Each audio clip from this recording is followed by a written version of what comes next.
एक हीरो की कल्पना कीजिए। यह हीरो न तो केप पहनता है और न ही आसमान में उड़ता है।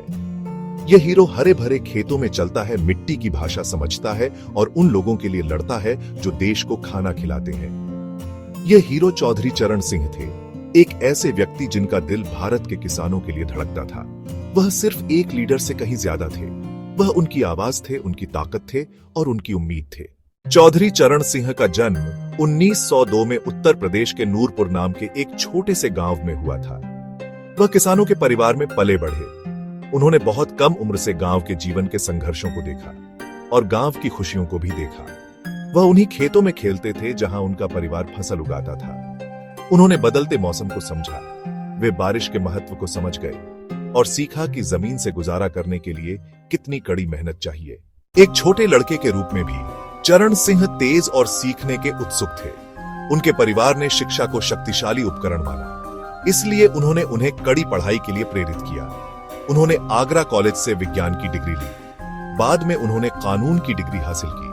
कानून की पढ़ाई उनके लिए टर्निंग पॉइंट थी। उन्होंने गाजियाबाद में वकालत शुरू की। वहां वे अक्सर गरीब किसानों की कानूनी मदद करते थे। उन्होंने देखा कि किसानों के साथ अक्सर धोखा होता था।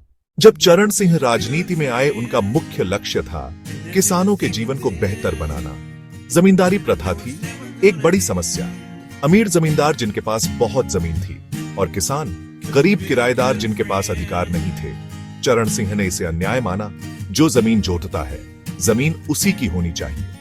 यह उनका मूल सिद्धांत था। उन्होंने उत्तर प्रदेश में जमींदारी समाप्त करने के लिए संघर्ष किया। वे निष्पक्ष कानून बनाने में लगे रहे। 1949 में उन्होंने ऋण मुक्ति विधेयक पेश किया। यह कर्ज के बोझ से दबे किसानों को राहत देता था। चौधरी चरण सिंह का भारतीय कृषि के भविष्य के लिए एक बहुत ही स्पष्ट और शक्तिशाली विजन था। उन्होंने एक ऐसे भारत का सपना देखा जहां हर किसान शिक्षित, समृद्ध और सम्मानित हो। वह नहीं चाहते थे कि किसानों को गरीब और असहाय लोग माना जाए जिन्हें दान की जरूरत हो। इसे प्राप्त करने के लिए उन्होंने शिक्षा और आधुनिक प्रौद्योगिकी की शक्ति में विश्वास किया। वह चाहते थे कि कृषि विश्वविद्यालय और अनुसंधान केंद्र सीधे किसानों के साथ काम करें, नई वैज्ञानिक विधियां और बेहतर बीजों को सीधे खेतों तक पहुंचाए, जिससे उन्हें अपनी उपज और आय बढ़ाने में मदद मिले। उनका विजन आत्मनिर्भरता के विचार पर केंद्रित था। वह चाहते थे कि भारत अपने सभी लोगों के लिए पर्याप्त भोजन का उत्पादन करे, लेकिन सिर्फ पर्याप्त भोजन उगाने से परे वह चाहते थे कि खेती एक लाभदायक पेशा बने। चौधरी चरण सिंह की कहानी इतिहास की किताब का एक अध्याय मात्र नहीं है।